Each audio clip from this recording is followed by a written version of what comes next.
These were Falun Gong protesters in Macau, China in the year 2000. News reports say the participants were later released. While Falun Gong has attracted millions of followers, its supporters say thousands of Falun Gong have been jailed and hundreds killed. How were they killed? And for what purpose? Were troubling questions raised during a congressional subcommittee hearing in Washington, D.C. Human rights activists testified that the Chinese government is supporting the sale of organs from Falun Gong prisoners who have been executed. David Kilgour, a former Canadian cabinet minister, offered his testimony and co-authored a report on the situation. The government of China and its hospitals, detention centers, and other agencies in numerous parts of the country has over the past half-decade put to death a large but unknown number of Falun Gong prisoners of conscience. Most of the victims were convicted of nothing. They were murdered by medical professions for their vital organs. These organs were virtually simultaneously seized for sale at high prices, often to foreigners. The study says 85% of organ transplants conducted in the hospitals in the Tianjin region were done on foreigners, possibly wealthy foreigners. A website for the China International Organ Transplant Center lists a kidney transplant as costing $65,000 US, a lung transplant $150,000 to $170,000, a heart transplant in the range of $130,000 to $160,000 US. The report indicates at least 60,000 transplants were performed in China from 2000 to 2005. Of that number, 18,000 were from non-prison sources. The rest were unexplained. Meanwhile, the Chinese news media reported 1,000 executions in 2002. The human rights organization Amnesty International says the number of executions may be as high as 15,000. The Chinese government outlawed Falun Gong in 1999. Falun Gong spokesman Erping Zhong insists the group has no political agenda and wants nothing more than to practice its beliefs peacefully. Under this circumstance, we have been left with no choice but to speak out.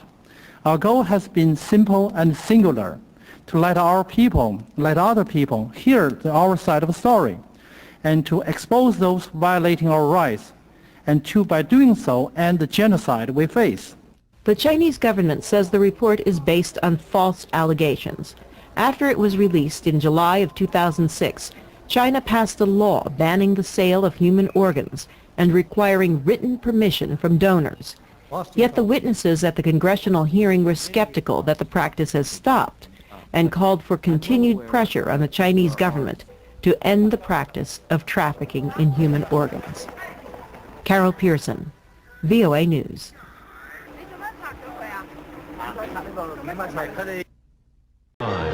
With anchors Diane Sawyer in New York, Sam Donaldson in Washington, and Chief Correspondent Chris Wallace.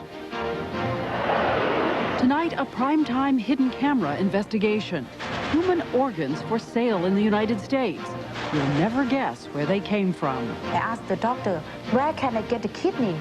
And they said from the prisoner. Prisoners like these executed in China, their organs harvested for transplant. A very barbaric and disgusting kind of practice. Go undercover with Primetime, from a restricted Chinese military hospital to a New York hotel room. Chief Investigative Correspondent Brian Ross on the trail of blood money. Aren't you here selling the organs of prisoners who have been executed in China? From ABC News, Primetime will continue after this brief message.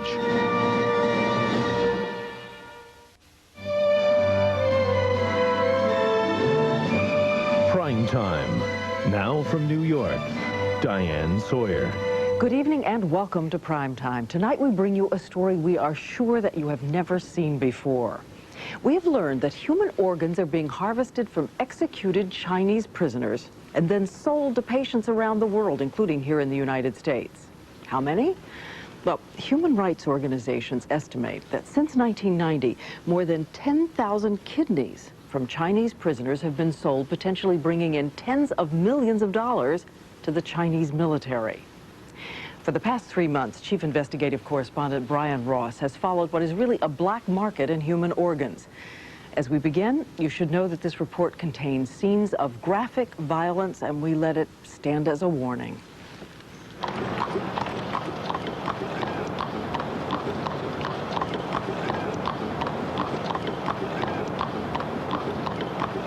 On a sunny day in New York City, in a hotel room overlooking Central Park, we saw and heard something that for years the United States government has officially maintained does not happen. But our undercover videotape tells a different story, documenting for the first time in this country a grisly but lucrative international black market, the buying and selling of human organs, in this case a kidney, from the bodies of prisoners executed far away in China. You will surely be satisfied with the arrangements for you, and the operation will surely be successful. I can guarantee this, no problem. This was the starting point of a 3-month primetime live investigation that took us from Central Park South in New York City to the back alleys of Hong Kong to a restricted military hospital in southern China, equipped with the latest in American medical technology. It's a money-making operation. They're in business. This is an industry, and they're moving it around the world. Dr. Ronald Gutman, an advisor to the International Transplantation Society, says it's been an open secret among doctors who do transplants that the Chinese military has been selling the kidneys of executed prisoners, perhaps thousands of them since the late 1980s. In my opinion, a very barbaric and disgusting kind of practice. It makes me cringe, and I think exposing it is very important. It's a question of supply and demand, a ready supply of prisoners to be executed, like these men, and a huge unmet demand for kidneys around the world. This Chinese military videotape, made in 1992 and never intended to be seen outside official circles, shows the condemned men and women paraded through the streets on their way to an execution field. This is a country which last year executed more than 4,000 people, some just petty thieves. It's not known what crimes these prisoners were convicted of, or whether the organs of any of them were about to be sold.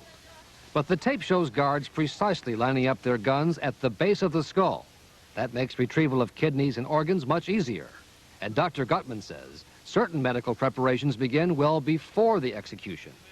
They're given anticoagulant drugs so the blood won't clot when they're executed. They're given muscle relaxants. And then, with a large crowd watching, the command is given.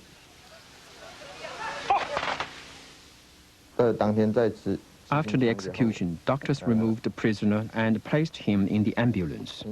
A Chinese doctor, Zhou Wei Cheng, who now lives in Atlanta, told us what happens once the prisoners are dead, based on what he saw at his hospital just before he fled China in 1994. First, there was a cut from the back to extract the kidneys. Dr. Chen from the surgical department also took out the eyeballs and a piece of skin from the dead prisoner's abdomen. The orthopedist cut out one section of the bone from the lower leg.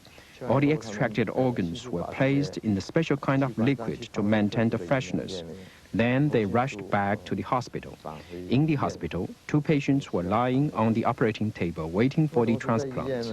When the ambulance arrived, the kidneys were placed into the patients' bodies.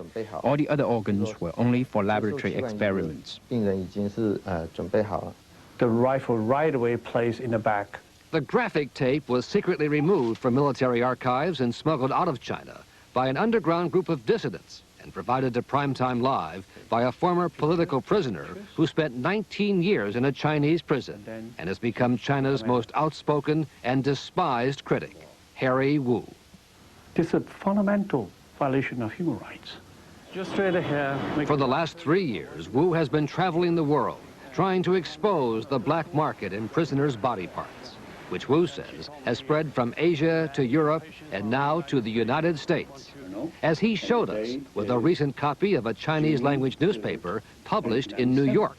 There's a small piece of advertisement right here. What does that say? Kidney transplant in mainland China. Don't miss the opportunity. Call. So we did. Our call to the advertised number in Bridgeport, Connecticut, led to this meeting in a New York City hotel with a Chinese doctor and his wife, a Dr. and Mrs. Dai, who, with our hidden cameras rolling, told us they had already helped provide kidneys for several Americans, but that because of Harry Wu, everything had to be kept very quiet. You've probably heard of Harry Wu. I have to be careful because people calling us might have the same agenda as Harry Wu. We are fully aware of the sensitive nature of this issue. Usually we don't talk about this. With the help of a woman who works with Harry Wu, we told the Chinese doctor that a kidney was needed for a sick brother. And the doctor told us no problem, that he knew a month in advance that a new batch of prisoners' kidneys would soon be available. At the end of July, there will definitely be kidney sources that will match your brother's situation in age and everything, if you are willing to go there around the 20th of July to receive a kidney from the July batch. The total price for a transplanted kidney, according to Dr. Dai, $30,000 in cash, with a down payment to be made in New York. If you decide to go ahead with this, then you pay us $5,000, and we will order and reserve a kidney and a bed in the hospital. The hospital we were to be sent to is a hospital which, as the sign outside in English says, belongs to the PLA, the People's Liberation Army, called the Nangfeng Hospital, 3 hours north of Hong Kong. We came here as tourists, given the Chinese government's denial that it's in the business of selling the organs of executed prisoners. And we asked 2 Chinese dissidents to carry a hidden camera inside. This is the heart of the military's kidney business, an elaborate medical complex, where patients told us numerous foreigners had just received or were waiting to receive kidney transplants, among hundreds of foreigners who have received kidneys here in the last few years. I just talked to the doctor. One of them was 38-year-old Apple Yunuch of Bangkok. First time I asked the doctor, where can I get the kidney? And they said from the prisoner. That prisoner's kidney is now in her body. And even though it saved her life, the experience has left Miss Yunuch full of regret and willing to talk with Prime Time, breaking the circle of silence that has surrounded what goes on at the Nangfeng Military Hospital. First, she said, doctors in China took her blood and tissue samples and then sent her home to wait.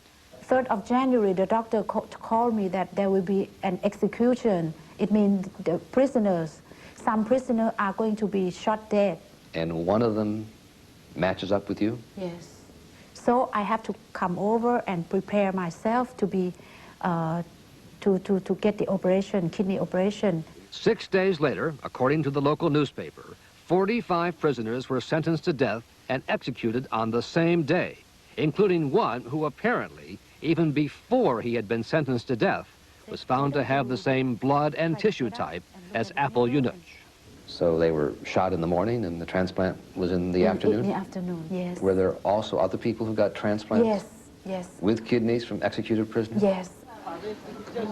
In the course of our investigation, we also found that a big American corporation had played an important role here, the W.R. Grace Company, which through a joint business venture with the Chinese Army, equipped and helped to run a kidney dialysis center, where in addition to routine dialysis, transplant patients are kept going while they await surgery upstairs. W.R. Grace sold its kidney dialysis business last year, and a company spokesman denied that current management knew anything about the use of prisoners' kidneys for transplant. But a former top Grace executive who regularly visited the hospital in China told Prime Time that he was well aware of what was going on there. In our final meeting in New York with the Chinese doctor and his wife, who told us they were here on student visas and had connections back in China, we were assured the best medical care awaited us and that the kidney we bought would come from a healthy prisoner who would be thoroughly tested before he was shot. Regarding the prisoners' health, they're all given physical checkups and blood tests.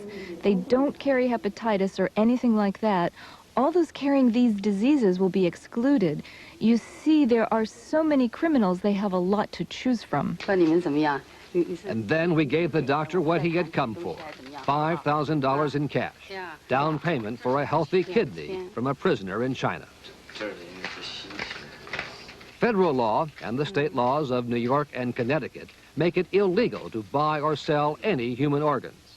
Dr. Dye? Hey, yes. Brian Ross from ABC News. And when we entered the room with our cameras showing, the doctor immediately denied knowing anything about prisoners or executions. Aren't you here selling the organs of prisoners who have been executed in China? No. You're not? No. What do you think the $5,000 was for? 5,000 is introduced is a kind of service charge, right? How many people have you introduced to China? No. How many? No, I don't want to. I think it's my business. By some estimates, the kidney business has meant tens of millions of dollars to the Chinese military, which, even as the black market has expanded around the world, continues to deny any such business actually exists. In a letter to Primetime, the Chinese embassy in Washington suggested we stop production of our story, saying, quote, "The so-called sale of criminals' organs in China is a deliberate fabrication with ill intentions, and that in the rare instance when a prisoner's organ is used, the death row criminals voluntarily sign up." Dr. Gutman says that makes a mockery of international principles adopted in the wake of Nazi medical experiments. There's no such thing as, first of all, as consent when you're talking about incarcerated people. To say, well, we can produce a piece of paper that the prisoner has given consent before we kill him is kind of a ludicrous thing. No other country in the world is known to use the organs of prisoners except for China, which, based on our Primetime Live investigation, appears to have turned its chilling executions of thousands of people into a multi-million-dollar black market of a kind the world has never seen.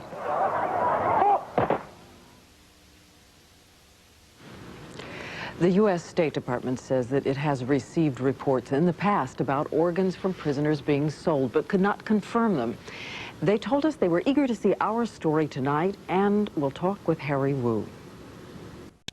I'm Bobby Batista. And I'm Lyndon Souls. Welcome to CNN's World News. The U.S. says it is concerned about reports that China is selling organs from prisoners who've been executed to people needing organ transplants. Congress heard testimony on the issue today, as CNN's Carl Rochelle reports. And we must caution you, some of the video is very graphic. Nearly 1,800 people were executed in China last year.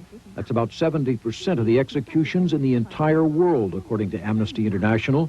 And there is concern that some of the Chinese are killed to provide organs for transplant to the highest bidder. It has become clear that anybody in this world needing an organ transplant can today catch a plane and go to mainland China, present $30,000 in cash U.S. money, and receive a new organ within hours. To back up his claims, Helms played part of a 1994 BBC documentary about harvesting body parts from prisoners. In the north, all the executions are carried out by shooting in the head. That way it leaves the organs intact in the rest of the body to be removed for transplant. They told me my kidney came from an executed prisoner because you get them fresh that way. A former prisoner in China used a hidden camera and posed as a relative of a wealthy American who needed a kidney transplant. He testified that the transplants from executed prisoners is a growing problem. And most importantly, the huge profits in this trade in transplant organs, the removed organs from the execution prisoners' bodies is continuing and growing. The U.S. State Department says it has not determined whether the claims are valid, but they take the issue seriously. Chinese officials have told the U.S. they do not condone such actions, but say since there is no law forbidding the transplants, some abuses may occur. Senator Helms' hearings come at a sensitive time. He is opposed to the renewal of most favored nation trading status for China, and he is trying to make the case that the Chinese violations of human rights are so horrible that China should not remain among those nations that get special trading privileges with the U.S. Carl Rochelle, CNN, Capitol Hill. You're watching WTTG, Fox 5 in Washington. Is China removing the organs of prisoners and selling them to the highest bidder? And Nazis in America, a former member talks about their secret agenda. all on tonight's 10 o'clock news. Good evening, everyone. I'm Tracy Neal. And I'm Morris Jones. An alleged secret, not so secret, in China has shocked many U.S. senators. The stunning allegations involve selling the organs of Chinese death row prisoners without their consent and sometimes even before they are dead. Skip Lozier has the full story. It was a former Chinese police official who, through an interpreter, laid it on the line for the Senate Foreign Relations Committee. The extraction of organs from executed prisoners is an open secret in China. Pei and others maintain it's done without the consent of prisoners or their families. The Chinese government denies that allegation. But Harry Wu, who went undercover in China to help the BBC investigate, cites an internal government document. And under the protest of the state secrets, removes and sells death row prisoners' organs for profit and on a large scale. Wu used a hidden camera to document a body being rushed to a hospital, and Pei says he's witnessed similar incidents. Then while the van is driving, the surgeons will remove corneas or kidneys. Organ transplants are big business in China, costing non-Chinese $30,000 or more. And both men contend executions are often timed to coincide with a patient's need for a transplant. They also claim that sometimes organs are removed from gravely wounded prisoners who aren't dead yet. The guy is still breathing. The prisoner, the prisoner is too what? Breathing. Breathing. Still breathing. I'm sorry. Still breathing. Body is warm, and the blood is come from the mouth, come from the nose, and we don't care. But there's something that may be even more abhorrent to Senator Jesse Helms. From murder to cannibalism. Allegations that the Chinese government is also urging people to eat aborted fetuses. According to the report, some Chinese doctors have been promoting human fetuses as a health tonic, so-called. A tonic that is good for the complexion, a tonic that improves kidney functions, a tonic that helps to cure asthma, and so on and on and on. Mr. Wu explains that it's another example of the vast cultural differences between China and the West. Chinese people have a kind of habit, according to their culture. They believe if you can eat a brain, maybe help the brain. The State Department says it cannot confirm the allegations, but it promises to talk with Chinese officials about them. Skip Lozier, Washington. This hospital is one of the biggest organ transplant centers in northern China. 你好，我们找邓主任在210房间。 Using a hidden camera, I'm going undercover to try and find out whether the organs being used here come from executed prisoners. I've told the hospital I'm looking for a new liver for my ailing father. 邓主任吗？你好。你好。 我是打电话给你。Thank you. The chief surgeon, Dr. Deng, tells me he can get a matching liver in less than 3 weeks. Then I broach the awkward issue of where the liver will come from.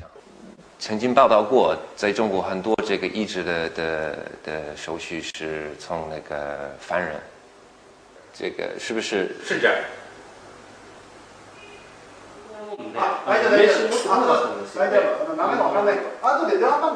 Another man arrives. This is the hospital's agent for dealing with foreign clients. He's eager to do business and produces documents for making a payment of £50,000 to a bank account in Hong Kong. He's also far less discreet.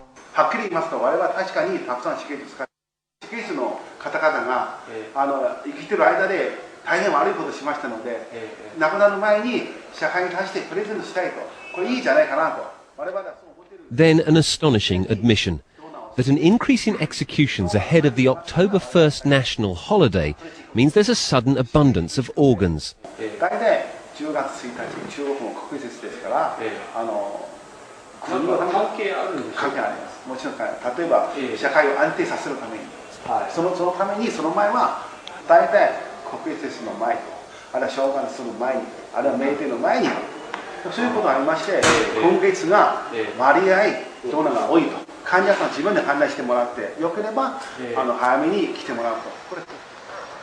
This hospital has just been doubled in size to keep up with the demand from wealthy foreigners for new organs. China is now a world centre of the organ transplant industry. But it's an industry that is based on one rather horrifying statistic, that China executes more people every year than the rest of the world put together. The hospital says the prisoners all donate their organs voluntarily. But this is how prisoners in China go to their deaths. This is a public execution rally from July this year. This man's name is Yu Jianfang. The noose around his neck is to choke him if he tries to call out. Is this man really in a position to make a free choice about donating his organs? In a poor village in northern China, we tracked down Yu Jianfang's father. I asked him whether his son ever talked to him about donating his organs after his death.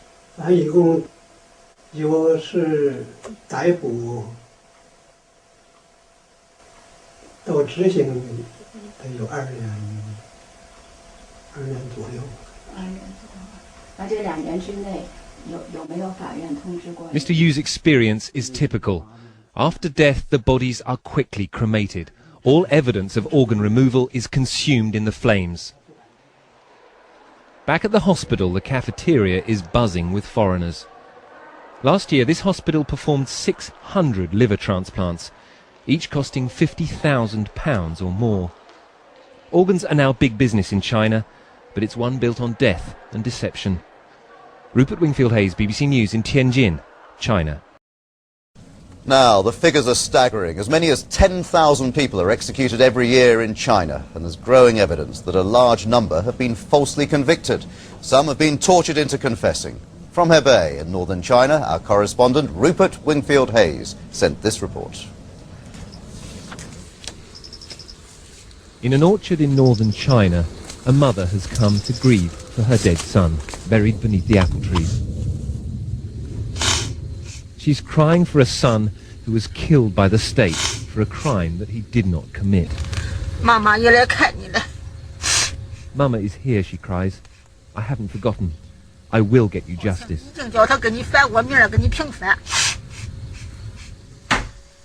Her son, Nie Shubin, was just 19 when he was taken away by the police.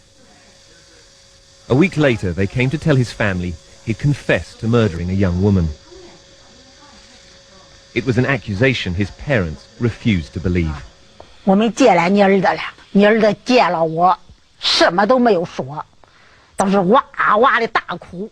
The lawyer went to see my son. All he did was cry. He couldn't talk. He was in such a state. The lawyer asked him why he had confessed. Because they beat me, he said. That's what the lawyer told us. It didn't matter. Shubin had confessed, and despite having no other evidence, he was convicted and executed. A single bullet to the back of his head. Then last year, another man came forward and admitted that he had killed the young woman. Old Mr. Nie was so distraught by his son's death, he drank pesticide to try and kill himself. Today, he's a broken man. What's really horrifying about Nie Shubin's story is that it's very far from being unique. China carries out executions on an industrial scale. There are literally thousands of people put to death here every year. If you're accused of a crime that carries the death penalty in China, you have a 99% chance of being convicted. And most of those convictions are based on confessions. And according to human rights groups, many of those confessions are extracted using torture. Anybody who doubts it should hear what happened to this man. 12 years ago, She Xianglin confessed to murdering his wife. He was convicted and sentenced to death. But She had not murdered his wife. She wasn't even dead. It's difficult to talk about what they did. I knew I hadn't killed my wife, but they kept me awake and tortured me for 10 days and 11 nights. In the end, my brain went blank. I wanted to die. I was willing to say anything. She was lucky. His death sentence was commuted. After 11 years in solitary confinement, he was finally released. His wife had been found, alive and well. China continues to condemn people to death en masse and in public. This is an execution rally from just 2 months ago. But how many of these young men and women being trucked off to be shot are actually innocent? Rupert Wingfield-Hayes, BBC News in Hebei, northern China. The poor person who was a match could be killed on demand so that his or her organs could be sold. I never wanted to live in any sort of socialism again. But here in the US, I'm starting to feel that it has followed me. Not only many politicians are making socialism sound so sweet, but the majority of young Americans are attracted by it. But here is what it really is. In communist China, the government, or rather the Chinese Communist Party, the CCP, controls everything. And because it controls everything, it can make all the rules, it can take away people's liberty, property, and dignity, and persecute them at will. So ever since the CCP took power 70 years ago, more than half of the population has been persecuted one way or the other. Over 8 million people died of unnatural deaths. My family and I suffered too. I was thrown into prison 4 times and then sent to a labor camp for simply practicing Falun Gong, which is only a mind-body-spirit practice to improve mental and physical health. The labor camp felt like entering right into hell. From the very first moment we were in, we were forced to squat like this, with our hands putting behind our heads, our heads lowered, and our eyes looking at our feet motionlessly, squatting like this under the baking sun for 15 hours. Whenever someone couldn't endure or fainted, electric batons were immediately used on them so that they would be revived to continue with the squatting. On the second day in the camp, 2 police guards dragged me from the cell into the courtyard, threw me onto the ground, applied 2 electric batons on me all over the body until I lost consciousness. Every day was a struggle between life and death. We were not only under endless torture, physical and mental, but were also forced to do endless slave hard labor. All the products we made in the camp were exported to overseas countries, including the United States. And we were also subjected to physical examinations and blood tests. The purpose? The data of our blood and tissue types were stored in the computer system. So when someone in any part of the world needed an organ, the poor person who was a match could be killed on demand so that his or her organs could be sold for organ transplantations. This is not a plot in a horror novel or Hollywood movie, but a real and heinous crime perpetrated against innocent people. During the past 20 years, when Falun Gong was persecuted in China, the number of people killed for their organs could be in millions. These, ladies and gentlemen, are the realities of socialism. Socialists promise heaven on earth, but always end up giving you a one-way ticket to hell.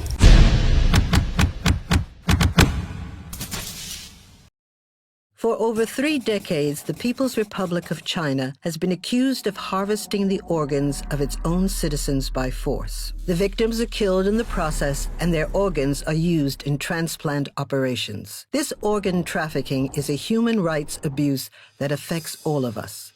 But what is forced organ harvesting in China? How does it differ from transplant systems in other countries? And what evidence is there that it's taking place? Most countries have a voluntary donation system. Recipients wait for an organ to become available, sometimes for 3 or 4 years. When a donor dies, the best matched person on the waiting list is rushed to the hospital to receive their transplant. China has a very different system with reverse matching. Recipients pay for an organ to be made available. A prisoner who is the best match for the paying recipient is chosen from a large pool of detainees. The prisoner is then killed and their organs extracted for transplantation. Transplants for organs such as hearts, livers, and kidneys are scheduled in advance and performed in a matter of weeks. It is not possible for an ethical organ donation system to provide transplants on demand. For years, there has been controversy over whether prisoners of conscience are being killed for organs. An independent people's tribunal, chaired by Sir Geoffrey Nice QC, was formed to assess all available evidence. After 12 months, including 5 days of public hearings, the China tribunal concluded that forced organ harvesting has been committed for years throughout China on a significant scale. Falun Gong practitioners have been one and probably the main source of organ supply. And the vulnerability of the Uyghurs to being used as a bank of organs is also obvious. To understand how this atrocity began, we need to go back to the late 1970s when Chinese surgeons began transplanting organs from death row prisoners, a practice that was widely condemned. In 1994, Human Rights Watch reported 3 key findings. Political offenders and other non-violent criminals were being used as sources for organs. Chinese doctors participated in pre-execution medical tests and matching of prisoners with recipients, often on a first-paid, first-served basis. And executions were deliberately mishandled to ensure that prisoners were not yet dead when their organs were removed. From 2000 onwards, China's transplant system rapidly expanded. At the same time, the authorities conducted a violent campaign to eradicate the Buddhist Qigong and meditation practice Falun Gong, which is practiced by millions in China. As the labor camps, black jails, and prisons filled with Falun Gong practitioners, so the volume of transplant operations dramatically increased. These rapidly available organs could not have come from death row prisoners alone. And, in comparison, Falun Gong practitioners are a healthier source for organs, as they do not drink or smoke, and do Qigong exercises regularly as part of their spiritual practice. The number of liver transplants in 2000 reached 10 times that of 1999. In 2005, the number tripled further. As the Chinese transplant system continued to grow, so did the pool of prisoners. In 2017, Muslim Uyghurs began to be incarcerated in vast numbers, with many reported missing. And although China recently began developing a voluntary donation system, there is still no transparency about the source of organs. From July 2018 to June 2019, members of the China Tribunal with expertise in international human rights law, organ transplantation, international relations, China studies, and business reviewed multiple lines of evidence, including testimonies from relatives of deceased victims, fellow internees, and from Uyghur and Falun Gong detainees who were forced into blood tests and organ scans, including chest x-rays and ultrasounds. Some were overtly threatened with forced organ harvesting. Undercover phone call and video investigations from as recently as 2019 revealed admissions by government officials and surgeons that organs are available on demand, and that Falun Gong organs are also available. In one forensically examined phone call, the former PLA Minister for Health, Bai Zhuzhong, stated that ex-President Jiang Zemin directly ordered the killing of Falun Gong practitioners for their organs. 器官做器官移植手术这件事情是当时的总后部长王克布置的任务，还是军委直接下达的命令呢？当时是江主席对有一个批示，有一个批示的话，就是说说开展这些事情，就是器官移植。The China Tribunal also reviewed investigations compiling Chinese records, including bed utilization rates, surgical teams, and hospital revenue that show 60 to 100,000 transplants have been performed each year, far more than officially claimed. In 2010, just one hospital carried out over 5,000 transplants. Other lines of evidence examined include official Communist Party documents of policy and practices, scientific studies in Chinese journals that detail suspicious data consistent with killing individuals for organs, and a statistical analysis of China's organ donation system, showing that organ donation figures have been falsified and do not represent the real numbers. Based on these lines of evidence and proof of other acts, the China Tribunal not only found that forced organ harvesting has and continues to happen in China, it also found that commission of crimes against humanity against the Falun Gong and Uyghurs has been proved beyond reasonable doubt. But whose responsibility is it to act, and what should be done?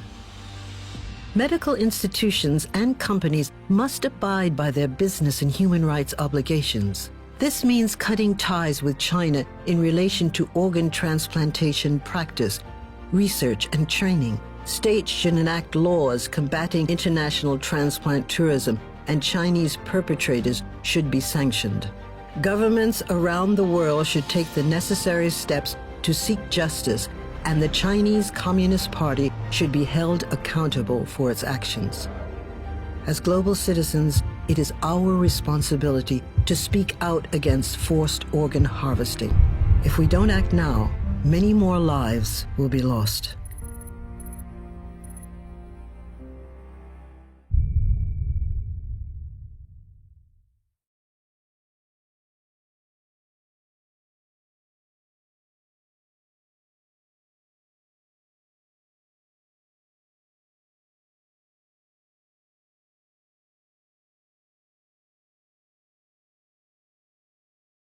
Have you ever wondered how is it possible that China performs many more organ transplants than countries that are supposedly much better equipped and have more experience? The fact that a short period of waiting time for an organ donor make it a winning point for China to surpass countries like Germany and the rest of the world. Researchers and medical professionals have voiced concern over implications of the short organ transplant wait times at Chinese hospitals. They are saying that these wait times are indicative of a pool of living donors whose organs can be harvested on demand. This is because organs must be transplanted soon after death or must be taken from a living donor. Kidneys must be transplanted within 24 to 48 hours, livers within 12 hours, and hearts within 8 hours. Welcome to Tea with Erping. The wait periods for organ transplants in China are suspiciously and significantly shorter than elsewhere in the world. According to a 2006 post on the China International Transplantation Assistance Center website, it may take only 1 month to receive a liver transplant, the maximum waiting time being 2 months. As for a kidney transplant, it may take 1 week to find a suitable donor, the maximum waiting time being 1 month. If something wrong happens with the donor's organ, the patient will have the option to get another organ donor and have the operation again in 1 week. Other organ transplant centers in China advertise similar average wait times of 1 or 2 weeks for liver and kidney transplants. This is consistent with the accounts of organ transplant recipients who report receiving organs in a matter of days or weeks. Yet, China doesn't have an organ donation system. This is because Chinese culture sees removing organs from a dead person a taboo. In comparison, median wait times for a kidney in developed countries such as the United States, Canada, and Great Britain typically range from 2 years to over 4 years, despite the fact that these countries have millions of registered organ donors and established systems of organ matching and allocation. Dr. Kirk Allison, Associate Director of the Program in Human Rights and Medicine at the University of Minnesota, wrote that the short time frame of an on-demand system in China requires a large pool of donors, pre-typed for blood group and HLA matching, which is consistent with the reports of Falun Gong prisoners having blood and tissue tested in custody. Dr. Allison pointed out that China's short organ wait times could not be assured on a randomized basis, and that physicians he queried indicate that they were selecting live prisoners to ensure quality and compatibility. Dr. Jacob Levy, director of the heart transplant unit at the Sheba Medical Center in Israel, recounts one of his patients traveling to China for a heart transplant. The patient waited 2 weeks for heart, and the surgery was scheduled in advance, meaning the organ could not have been procured on the basis of a random death. Dr. Franz Immer, chairman of the Swiss National Foundation for Organ Donation and Transplantation, reports that during a visit to Beijing in 2007, he was invited by his Chinese host to observe a heart transplantation operation. The organizer asked us whether we would like to have the transplantation operation in the morning or in the afternoon. This means the donor would die or be killed at a given time, at the convenience of the visitors. I refused to participate. Editors of Journal of Clinical Investigation wrote that the only way to guarantee transplant of a liver or heart during the relatively short time period a transplantorist is in China is to quickly obtain the requisite medical information from prospective recipients, find matches among them, and then execute a person who is a suitable match. Dr. Damon Noto from the NGO Doctors Against Forced Organ Harvesting also believes that China's organ transplant wait times and the ability to schedule transplants in advance can only be achieved by having a large supply of living donors that are available on demand. Death row images alone are hardly enough to meet this demand. Over the years, the U.S. Department of State's annual country report cited reports from advocacy groups regarding forced organ harvesting in China. Professor Arthur Kaplan from New York University said, in most situations, for an organ to be viable for transplantation, it has to come from someone relatively young and disease-free, who has severely injured because of a traffic accident or other trauma, placed on a ventilator and was declared brain dead. However, in China, prisoners of conscience are tortured and killed on demand for their organs. The medical profession's oath to do no harm has been politicized by the Communist Party, turning medical professionals into executioners. The practice of organ harvesting is unethical and violates human rights. Organ transplantation in China has taken place since the 1960s and is now one of the largest organ transplant programs in the world, peaking at over 13,000 livers and kidney transplants a year in 2004. Involuntary organ harvesting is illegal under Chinese law, though under a 1984 regulation, it became legal to remove organs from executed criminals with the prior consent of the criminal or the permission of relatives.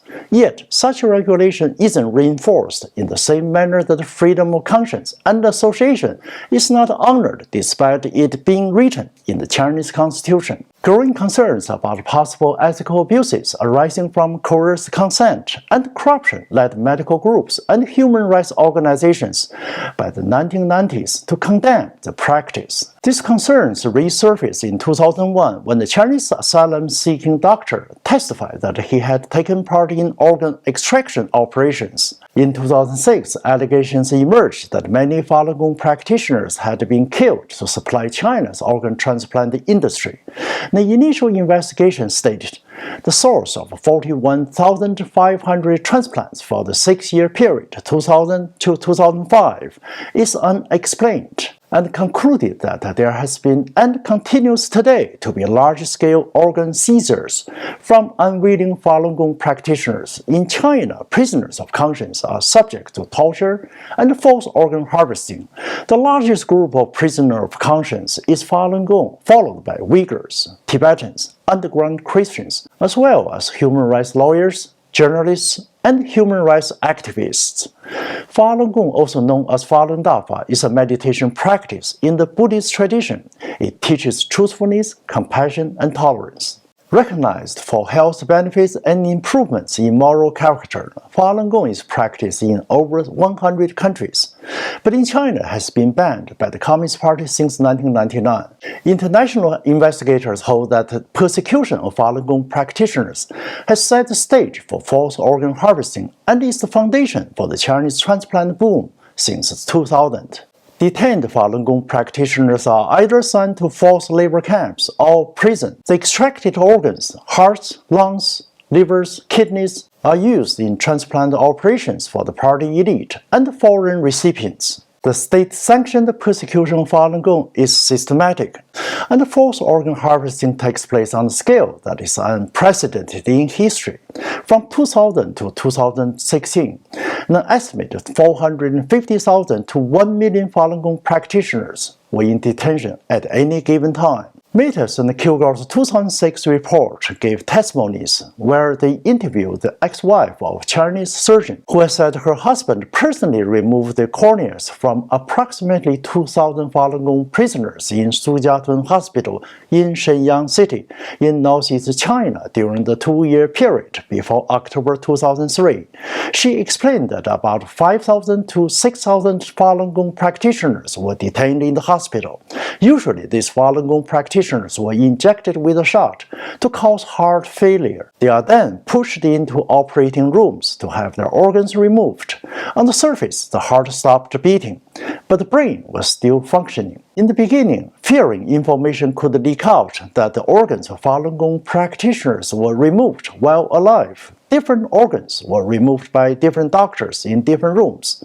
The doctors received a lot of money, several dozen times their salary, for carrying out these procedures. Later, they were no longer afraid, and the doctors cooperated to remove the organs together in one room. After their organs and skins were removed, only bones and flesh were left. These bodies were then thrown into the boiler room at the hospital to be disposed of. Prices charged to foreigners range from $30,000 for corneas to $180,000 for a liver-kidney combination. The Tianjin Transplant Hospital even has a long list of organ prices and expressed thanks on its website to China's judicial branch for cooperation. By 2012, China was transplanting over 60,000 organs per year, including foreign tourists, bringing in over $10 billion in profits to the industry. Harvesting organs from Falun Gong practitioners not only supports the party state's campaign to destroy what is declared to be its enemy, but also provides a major source of funds for China's health system and the military. The military is heavily involved in organ transplants, from overseeing secret detention facilities and supervising organ procurement to transplants performed in military hospitals and even in civilian hospitals by military personnel. The money from organ transplants has also funded facilities specializing in organ transplant. A 2016 report exposed a vast network of prisons and transplant centers in China, in which the authorities project over 1 million transplants to be performed in the next 15 years. The Chinese authorities must have the confidence that there is a foreseeable future for the organ transplant industry in China, with a ready source pool of organs from prisoners who are alive today and will be dead tomorrow. Since 2016, Xinjiang's Kashgan and Urumqi airports have a special priority lane for human organ transport. It's questionable why these lanes were created in Xinjiang, where it's not traditionally known as a destination for foreign organ tourists, and by Chinese standards has a very low population. These lanes are openly labeled as special passengers, human organ exportation lane. This only tells us that the authorities have no conscience. The photograph shows a priority lane sign marked Special Passengers, Human Organ Exportation Lane that was installed in Kashgan Airport located in Xinjiang Uyghur Autonomous Region, an area in the westernmost region of China that lies in a strategically important place along the Silk Road. China Southern Airlines has also launched a green passage to ensure a fast and safe transfer of human organs, with priority boarding services and civil aviation authorities giving priorities for planes carrying the so-called donated organs to depart first. The US Congress, as well as the Parliaments of Canada and the European Union, have adopted resolutions condemning false organ harvesting from Falun Gong prisoners of conscience. I've conducted some studies on the cultural, legal, and ethical aspects of organ transplantation in China and contributed a research paper to the book State Organs, and testified on an expert panel before the European Parliament's hearing on China's organ transplantation abuses, and joined the first U.S. congressional hearing on September 29, 2006, on China's false organ harvesting from Falun Gong practitioners. In 2018, a tribunal in London chaired by Sir Geoffrey Nice, Queen's Counsel, concluded unanimously and sure beyond reasonable doubt that in China, false organ harvesting from prisoners of conscience has been practiced for a substantial period of time, involving a very substantial number of victims. Israel, Taiwan, and Spain have banned organ tourism to China. Investigations by Human Rights Watch in 2018 revealed that the Communist Party has a database of 40 million people from groups deemed liable to the government, such as Falun Gong practitioners, Uyghurs, pro-independence Tibetans, and pro-democracy groups. Personal information such as blood type and DNA information, crucial for organ transplants, were collected. In an interview with the Phoenix Satellite Television in March 2015, when asked about the discrepancy of the actual number of yearly organ transplants in China, former Vice Minister of Health Huang Jiefu explained, "The death penalty is a state secret. Organs were sourced from executed prisoners. If you know the number of transplants performed, then you would know the state secret. The country has no transparency. You don't know how the organs were obtained. The number of transplants performed was also a secret." The world is kept ignorant of the dangers of becoming complicit to organ harvesting crimes with China's imperative cover-up. The communist regime is killing people who hinder their supreme authority, while turning it into a hugely profitable business. At a national organ donation and transplantation conference in 2017, Huang Jiefu announced that organ exportation would be part of the Belt and Road Initiative strategy, meaning this crime against humanity will be exported to Eurasia, Africa, and Oceania. The 2019 conclusion of an independent tribunal in London unanimously confirmed that killing prisoners of conscience in China for organ transplant continues. China has a long history of civility and humanism. Since it fell into the hands of the Communist Party in 1949, this ancient civilization has lost much of its legacy and cultural heritage. Most importantly, the respect for humanity. Plato wrote in the Republic, "Of all the things of a man's soul which he has within him, justice is the greatest good, and injustice the greatest evil." Is it not the international community's duty to intervene when a dictatorship commits a crime against humanity? To know that thousands of innocent lives are inhumanely treated and tortured for their beliefs and taken away of their right of living in this current day and age is almost inconceivable if the facts and numbers were not so obvious. I hope this episode has given you a new insight into the truth of the Communist Party's tainted and bloody hands. It's not a pleasant truth. It's a hard pill to swallow, but it's real and happening. And it takes each and every one of us to stand up against it. Just as Japanese proverb said, "When the character of a man is not clear to you, look at his friends." So for leaders around the world and each and every one of us, do you have the right friends? Until next time, may peace and tea be with you.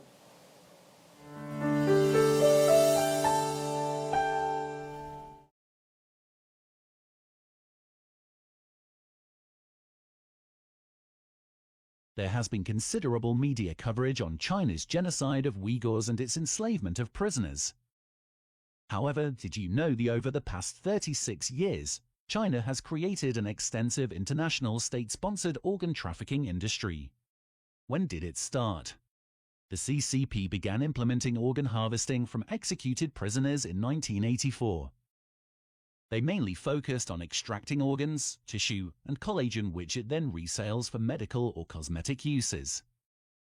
While China is not the only country doing this, it is the only country in which the trade is openly state-sponsored and on an industrial scale unmatched anywhere else.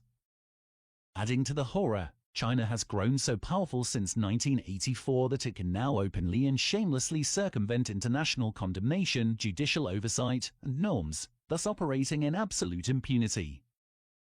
How does it work?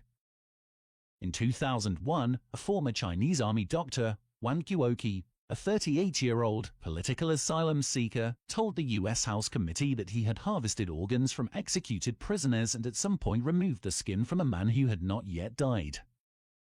Injections of the anticoagulant heparin were frequently given to the victims by hospital staff before the executions. After a victim was shot in the back of the head, transplant surgeons rushed to remove the liver, kidneys, cornea, and other organs either in an ambulance at the execution site or at a crematory. Wang Guoqi reported that he removed skin and corneas from the bodies of more than 100 prisoners between 1989 and 1995. He described that it took 20 minutes or less to remove all the skin from a body, leaving an ugly heap of muscles, the blood vessels still bleeding, or all viscera exposed. Afterward, the skin was processed and chilled in preparation for later transplants, for which organ buyers would pay 100 yuan, around $12 for each 10 square centimeters of skin. The other organs were also sold. For every prisoner who was robbed of organs, court officials were paid around $40. It isn't likely the prisoners were guilty of anything other than being healthy 25 to 30-year-old men and women. That same year, transplant doctors in the United States reported that an alarming number of organ buyers were arriving for post-transplant care after traveling to China for organs, in particular kidneys, which they would have spent years waiting for in the West. Organ buyers tend to travel to India, the Philippines, Russia, Turkey, Israel, and other organized crime-run countries. The biggest supplier is China, even though volunteer organ donation is relatively rare in China. Many, not most, of the organs available in China are believed to come from executed prisoners. What were the organs used for? In 2005, a Chinese cosmetics company used the skin harvested from the corpses of executed prisoners to develop beauty products for the European market. Agents for the firm admitted the company was developing collagen for lip and wrinkle treatments from skin taken from prisoners after they have been shot. They also called the use of skin from executed prisoners as traditional and nothing to make such a big fuss about. China can manufacture the same human collagen for less than 5% of what it costs in the West. In 2008, the plastinated bodies of possible political prisoners were shown in the premiere exhibitions from the United States and the Body Works exhibit from Germany. The Body Works exhibit is operated by the German anatomist Gunther von Hagens, who denies the bodies he displays were from executed political prisoners. However, an investigation revealed that in 2001 he obtained at least 2 bodies that he knew were shot in the back of the head. In damning email correspondence from Prof. von Hagen's Chinese manager, Sui Hongjin. In 2001, Dr. Hongjin boasted that he had obtained the bodies of a young man and young woman who had died that morning. The pair were fresh examples of the highest quality, the doctor said, and had been killed by a shot to the head. Prof. von Hagens has previously been accused of buying the corpses of prisoners, homeless people, and the mentally ill in Russia. An accusation he flimsily denies. In 2004, he spent some time living in the Chinese city of Dalian, where he dissected and preserved corpses at a center. The center was close to 3 prison camps where political detainees and members of the banned Falun Gong movement are kept. Premier Exhibitions, based in Atlanta, for their part put up a disclaimer on their website confirming the remains are from Chinese citizens or residents originally received by Chinese police. The Chinese Bureau of Police may receive bodies from Chinese prisons. Premier cannot independently verify that the human remains you are viewing are not those of persons who were incarcerated in Chinese prisons. Premier also reported that all of its bodies are plastinated at the Dalian Medical University in Dalian, China. However, the president of the Dalian Medical University denied Premier's claim. The supplier was instead a private, for-profit company called the Dalian MedUniplastination Labs, located 30 miles away from the Dalian Medical University. Who are the victims of China's organ trafficking? In 1996, articles began to surface in state-run Chinese media outlets decrying Falun Gong as pseudoscientific, feudal, superstitious nonsense. Practitioners quickly found themselves under increasing surveillance and scrutiny. Falun Gong is a religious movement commonly regarded as a cult by Western standards, but more or less it is an exercise-based movement with mystical elements. In 2006, transcripts of calls to detention centers and organ transplant clinics exposed officials admitting organs from Falun Gong could be made available for speedy use. A doctor admitted that the organs were being taken from healthy prisoners in their 30s that had been hand-selected. Since the prosecution of the Falun Gong began, the number of organ transplants in China has gone up, not matching official numbers from the CCP. According to reports, approximately 65,000 Falun Gong dissidents would be harvested before the 2008 Olympics. What was the international reaction? In 2006, two Canadian human rights attorneys, David Kilgour and David Motters, released the report into allegations of organ harvesting of Falun Gong practitioners in China. After months of investigation throughout 12 provinces in China, we come to the conclusion that these allegations are true, said the Honourable David Kilgour, JD, the former Canadian Secretary of State. In 2011, Chinese medical authorities admit that the lion's share of transplant organs originate with executions. In 2012, during U.S. congressional testimony by Ethan Gutman, it was revealed that no support for victims or investigators materialized in the 6 years since the organ harvesting report was released. We have admissions on tape, transcribed, translated throughout China, about 15% of the calls saying yes, we have organs of Falun Gong practitioners for sale. In 2012, presentations about transplantation in China continued to be made at international conferences. Despite China's massive state-run organ trafficking operation. In late 2014, China announced that it would switch to a completely voluntary donation-based system. According to official statistics, there are more than 100 hospitals in China approved to carry out organ transplant operations. Investigators verified and confirmed 712 hospitals which carry out liver and kidney transplants. The number of actual transplants could be hundreds of thousands larger than China reports.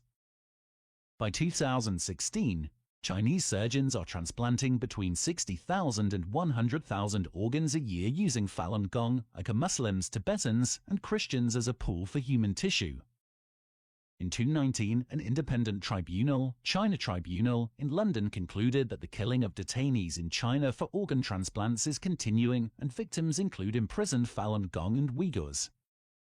Over 50 witnesses testified at the independent tribunal and huge volumes of written evidence were analyzed. The evidence included research showing the deliberate falsification of China's public organ donation data to support trade in human organs.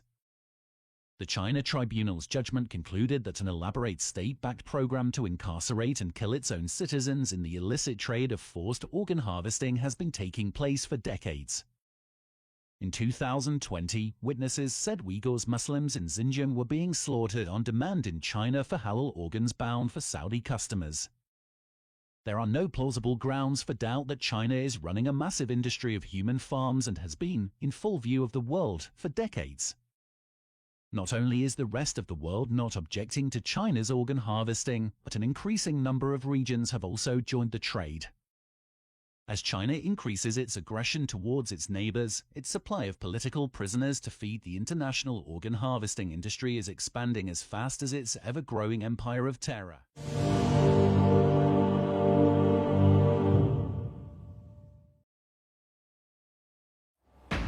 Hello, I'm Philippa Thomas. Our top story on Impact today, an exclusive BBC report into China's prolific, controversial organ transplant system. Campaigners allege the organs used are still taken from so-called prisoners of conscience, but the head of China's transplant system denies these claims.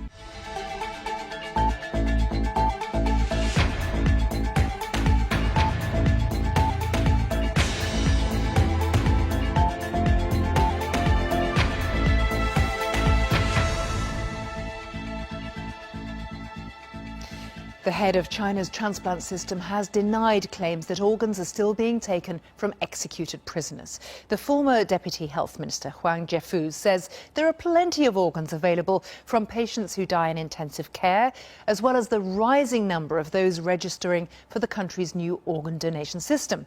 But campaigners say there is a roaring trade in the organs of so-called prisoners of conscience to meet transplant targets of up to 100,000 operations every year. Matthew Hill has this exclusive report. She seems so used to seeing Korean visitors.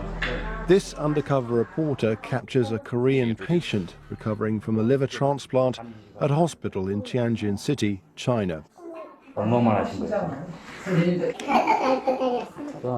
The suspicion is there's a roaring trade in organs being harvested by the Chinese regime.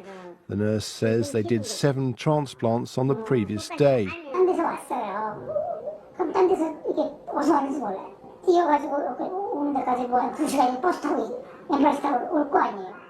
In other countries, it can take years to get a suitable organ, but here it's only weeks. So where are they coming from? China admits it used to take organs from executed prisoners and claims it stopped the practice in 2015. But this campaigner believes organs are still being harvested from prisoners of conscience. Falun Gong is a spiritual movement based on meditation, but regarded as an illegal sect by China. In 2005, Annie was sent to this re-education camp in Beijing. She claims healthy Falun Gong practitioners like her were given invasive and unwanted medical tests. I was severely tortured mentally and physically, but at the same time, they took all these Falun Gong practitioners to the nearest hospital and have a regular body check. They include like a chest x-ray, the liver test is ultrasound, and a blood test every 3 months. Another Falun Gong detainee who was released last year also believes organs are being procured from prisoners of conscience. So in the jail hospital for a few times, they took my hand inside a window, and then they would have a rubber band wrapped around my arm, and then took the needle over there and then take the blood out. And not just me, all the practitioners of Falun Gong. They force you to renounce your belief. So if you don't do so, they would beat you up. They choose places like your legs, your arms, and your hip part, but your organ part, they don't touch. I've come to a gathering of international transplant surgeons in Madrid. Transplant surgeon Zheng Shusen is also a local leader of an organization set up to persecute Falun Gong followers. I wanted to ask him about a controversial paper he'd written, which falsely claimed no prisoners' organs were transplanted. Did you, in the paper, you misled people about the organs? You said they were not from prisoners. Professor Sheng, do you not want to answer my questions? Clearly not. But the doctor in charge of China's fledgling organ donation scheme was prepared to take a few questions. He said, so far, there were 500,000 volunteers. But is that really enough to deliver all the transplants in such a huge country? Last year, we have 15,000 organ transplantation performed. He claimed organs came from some of the 6 million people who die each year in intensive care. They estimate it's about at least 100,000 transplants. There's nonsense. I don't want to answer the questions because no. Well, how come I rang up? I was offered a liver very quickly. But from a hospital in China. How is that possible? I don't want to listen and answer the question. Somebody with some political agendas. Well, okay, you understand? China has yet to allow transplant surgeons from abroad to inspect their hospitals unannounced. Until there is greater transparency, the suspicion will remain that prisoners detained for what they believe are the new source for organs. Matthew Hill, BBC News. Well, to talk about this, I'm joined by Howard Zhang from BBC Chinese, and we'll also go to Matthew Hill, who is in our Bristol studio. Matthew, it's quite an investigation, and it is a fact that you were following up that prisoners of conscience were used for organ harvesting in the past. How strong do you feel is the evidence that it's still happening? Well, the fact in the past, it was prisoners per se who were being used for executions. This is a new allegation at the moment about prisoners of conscience. But yeah, essentially, there have been anyone acting outside of state control, any minority group, is considered a threat by the Communist Party. So Falun Gong, they were initially tolerated in the 1990s. Then in 1999, when there were over 100 million members, a huge number, that was seen as a threat. They were described as an evil sect by the Communist Party, and that's when the detentions, mass detentions, began. UN subsequently found credible reports on inspections of these centres of torture going on, and they are essentially, it's a peaceful belief, essentially, is that what the beliefs they hold. On the other hand, we have a report last year from America, the American Congress, looking at growing concerns about the treatment of the Uyghur community, the Muslim minority in the autonomous region of China, where they say there are credible reports of 500 to a million people being detained in these camps. So you have talked about a wide range of people who you feel could be vulnerable, and from your reporting, what you seem to be telling us is there is no problem, or appears to be no problem, in setting up a transplant operation. The supply, from your point of view, looked suspiciously easy. Well, it is the timescale. I mean, I was offered a liver for $100,000 at rather short notice.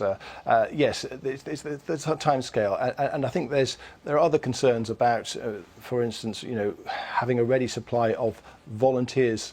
Yes, there are 500,000, according to the government, there volunteers. In the UK, for instance, there are 25 million volunteers in a tiny country compared to China. So the question is, where are the organs coming from? There's a reticence to allow the body not to be buried whole. Confucian beliefs are that the body should be buried whole. So the government are going to have to overcome that if they're to get more people to sign up to this registry. There are also reports. We've done interviews with a former doctor who describes going to execution ground, witnessing someone shot through the right-hand side, so that they stayed alive. Their heart was still beating as he retrieved his liver, etc. And therefore the organs would have been in a better state to be transplanted.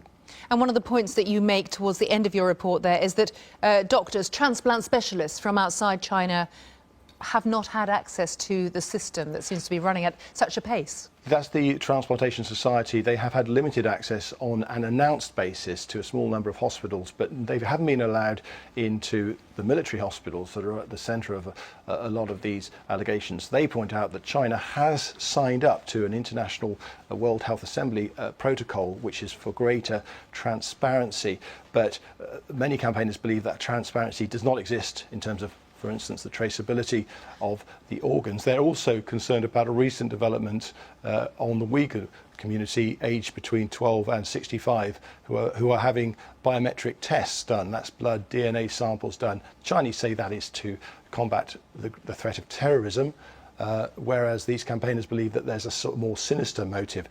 Can we say, is this definitely happening on prisoners of conscience? I don't think we can say it's definitely happening, but there again, I don't think we can say it's definitely not happening. Matthew, thank you very much. With me now, Howard Zhang, editor from the BBC's Chinese service, and I know that you have been talking about this. It is a big talking point. What do you make of what we're uncovering here?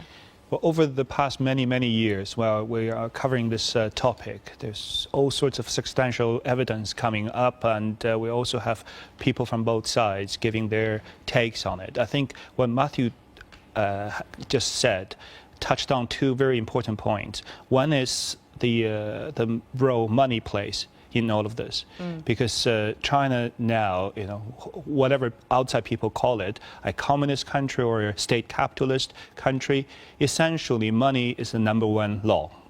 If you can make a profit, it provides the motive for lots of things to happen, whether you're a official locally at a certain level, or you're a doctor, or you're a police. If there's incentive, monetary incentive, lots of rules can be banned.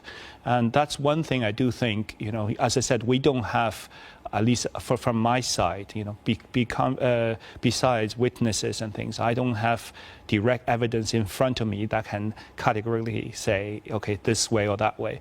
But I do believe, and from all the circumstantial evidence, there is some type of organ trade going on, but to what degree, whether they involve prisoner of conscience, at this moment we don't know for sure. But we do know that the organ transplant system in China is thriving. Hospitals are busy. Hospitals are busy, and the culture of not wanting the body to be divided into different parts is, yes, very, very deeply ingrained in Chinese culture. That is true as well.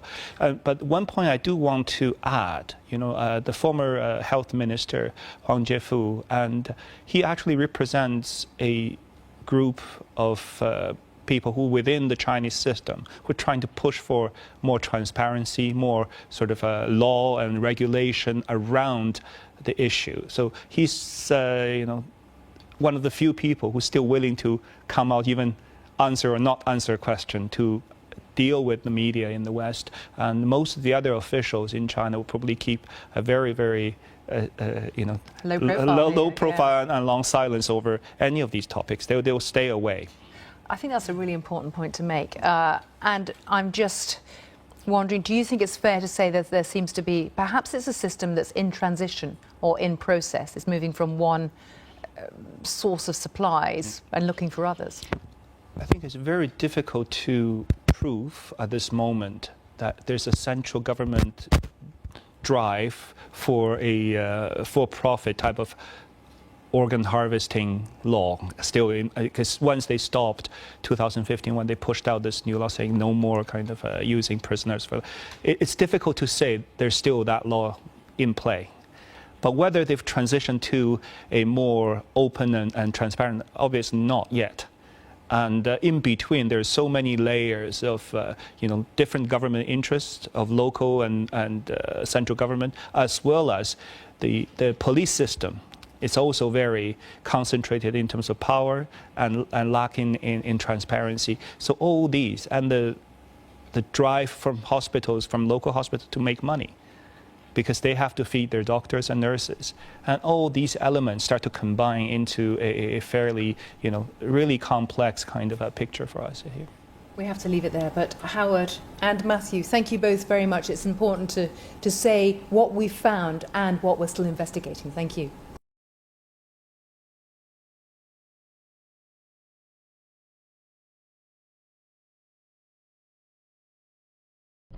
大陆一家公司的老板利用高薪诱骗社会新鲜人，在新人报道之后立刻安排全身体检。老板安排他出差，他却被摘了肾。有学者表示，现在的中国社会人人自危，不仅监狱里的犯人有可能被卖肾，现在连普通老百姓也得担心，有可能不明不白丢了器官。 目前传出，大陆有人以公司招揽员工的名义进行器官买卖的行为。被害人在被录取的3个月后，遭到下药迷昏，进行肾脏摘除手术。现在的人都疯狂卖，因为卖肾的人他们自己没有被当过人，于是他们就不把别人当作人。现在在中国，人已经被降到商品的水平了，由于人权的概念不存在啊，人就是商品。今年5月1号，大陆刑法修正案实施前，中国并没有器官买卖罪名。 这次骗取员工肾脏器官事件，检警单位以非法经营罪的罪名检控犯罪集团的老板。他在这个期间构成其他的一些犯罪的话，那应该是以刑事重罪来指控这些人。如果仅仅是非法经营罪的话，那可能就会涉及到一个经济的罚金，还有一个比较低的一个刑罚，是这样一个情况。这种以人的生命为这个对象来获利的话，从我的角度来说，我觉得这是一种故意伤害。 中国内地每年有150万人需要移植器官，只要在互联网百度搜索“寻肝源”“肾源”一词，马上就会有10万条信息扑面而来。据了解，每个器官的售价由2.5万到15万元不等。这是一个集体的犯罪的行为，非常恶毒的，这属于集体犯罪。因为做这个事情不是说非常简单的一个事情，这是一个技术，因为这牵扯到很多的相关部门呢，就是我们不知道的相关部门，能够在这个大行其道，就是让人感到发指。民主国家基于伦理、道德、人权，弃捐都需要捐赠人本人或家属的同意才行，即使是想从死囚身上摘取器官也不行。现在等于是这种东西都是普遍性的事情了，民间都可以看到，而且随便都可以抓一个人把他器官摘了，那就何况在监狱里，这就很正常的事情了。监狱的那些犯人的权利是完全被剥夺的，摘他们那就是太容易的一件事情。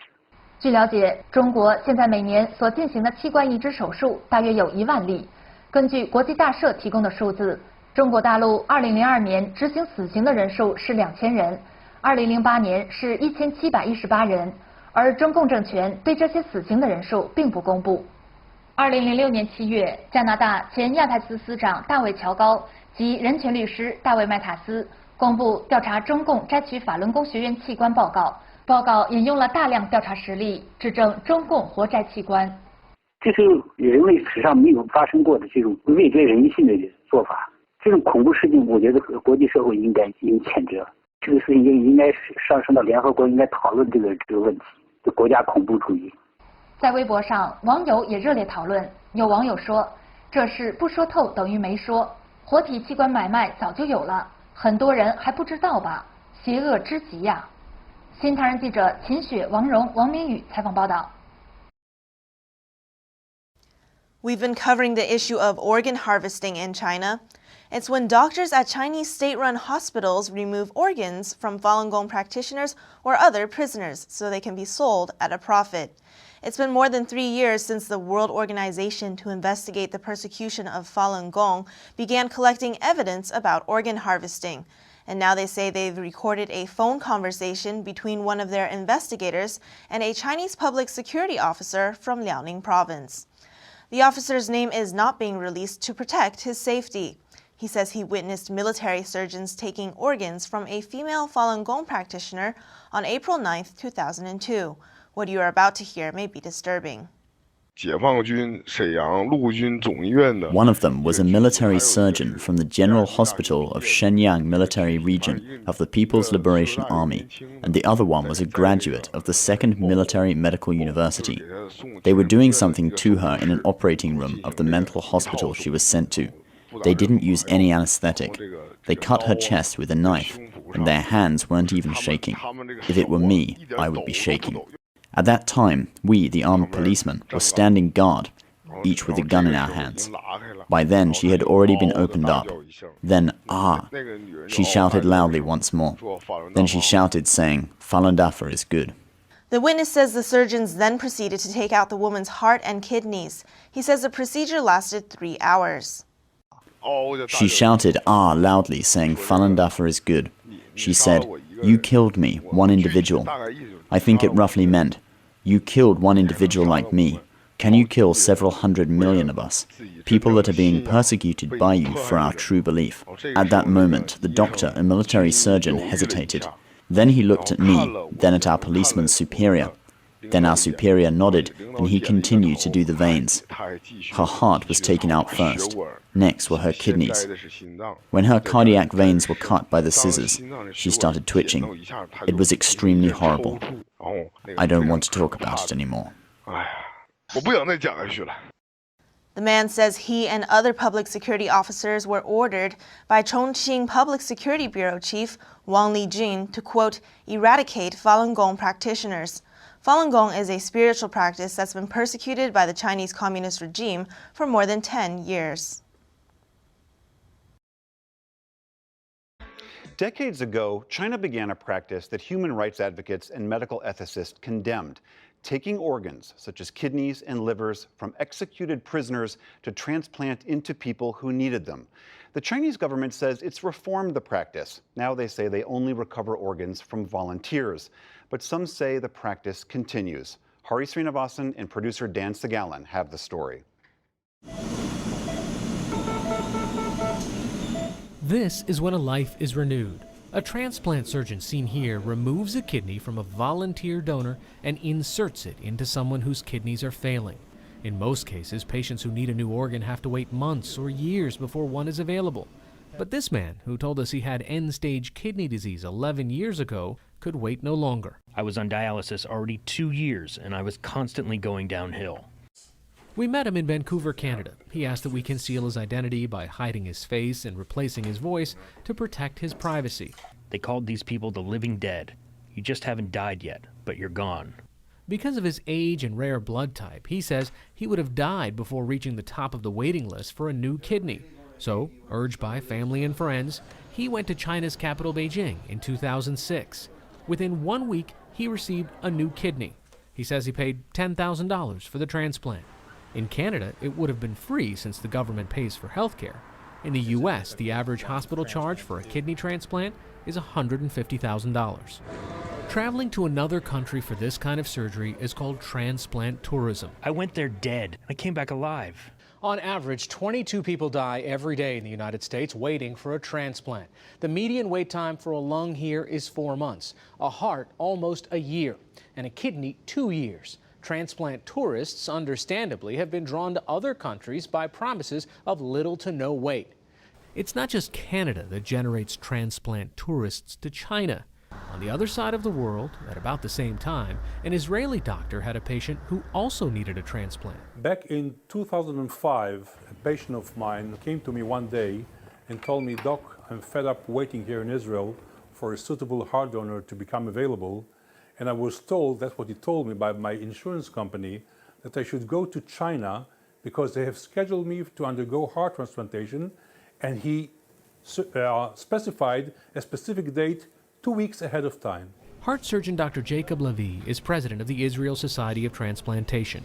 While kidney transplants can involve obtaining a kidney from a living donor, that's not the case with a heart transplant. If a patient was promised to undergo a heart transplant on a specific date, this could only mean that those who promised that knew ahead of time when his potential donor would be dead.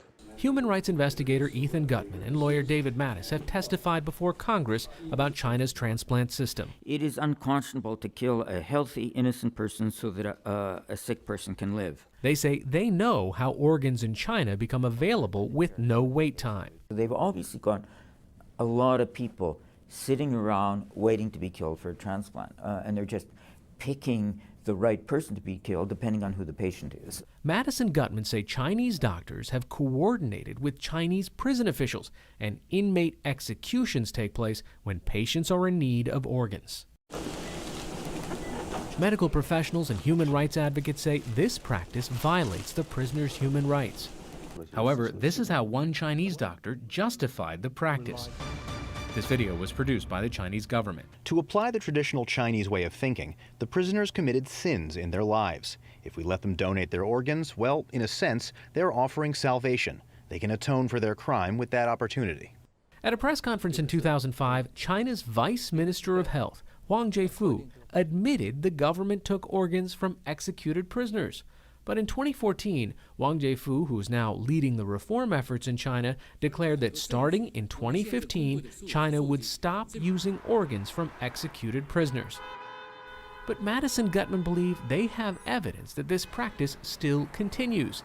They say inmates on death row include prisoners of conscience, such as practitioners of Falun Gong, who become unwilling sources for organs.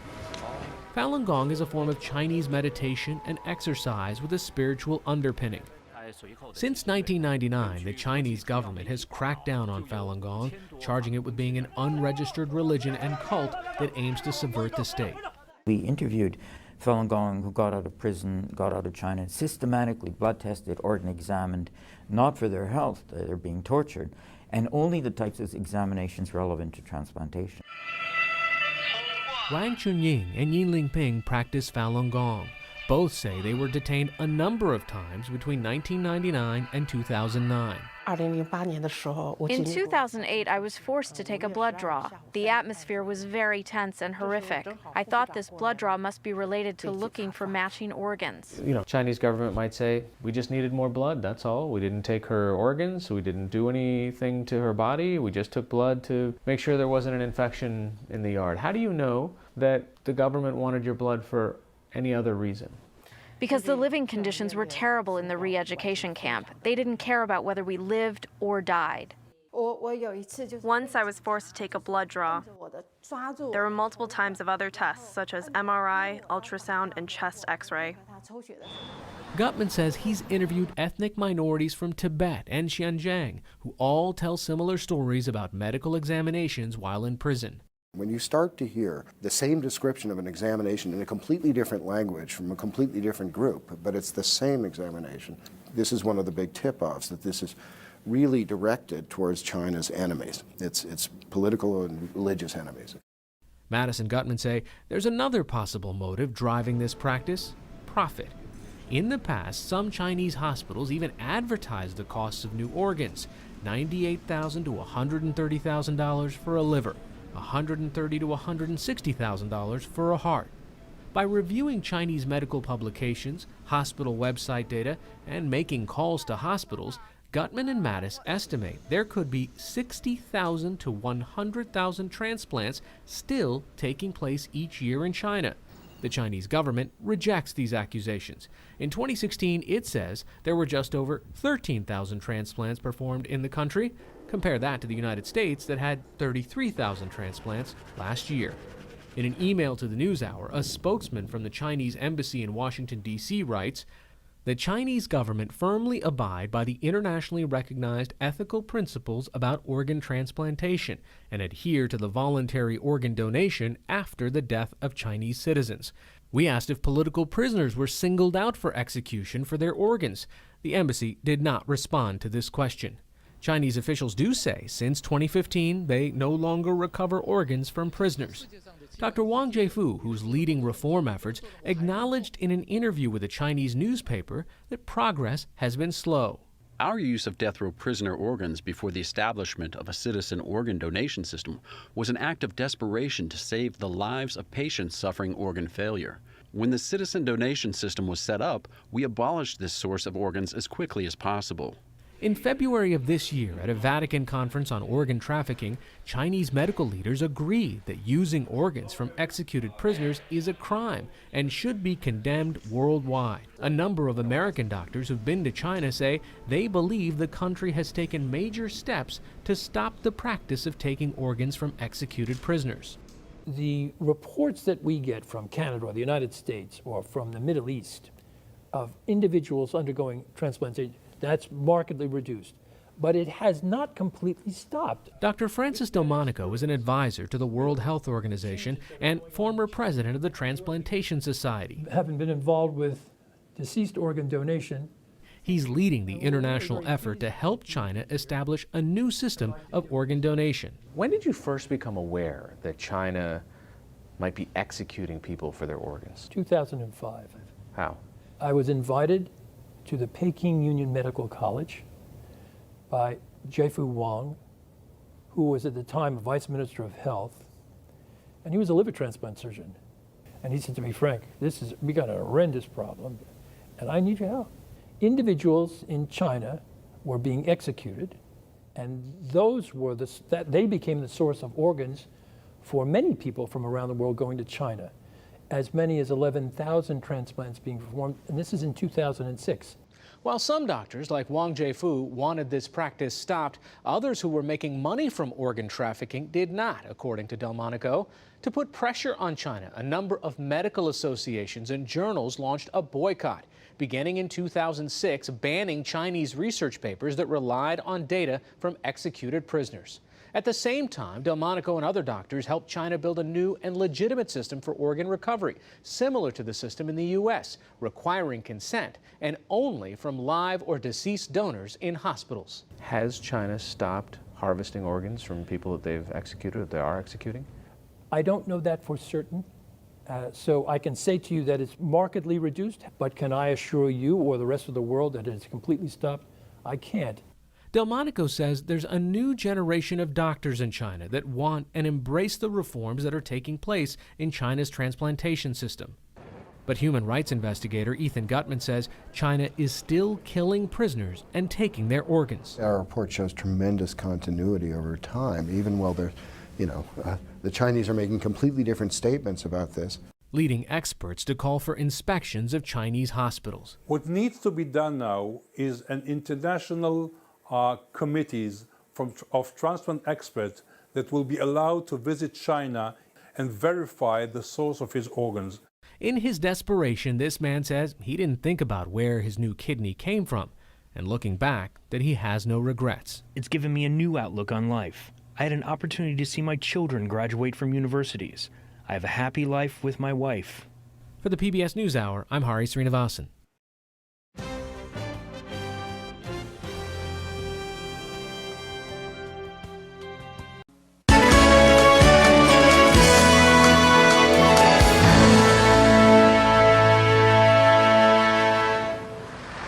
The spiritual movement of Falun Gong has been outlawed in China since 1999, and for 5 years now, Canadian followers have protested the ban outside the Chinese consulate in Vancouver.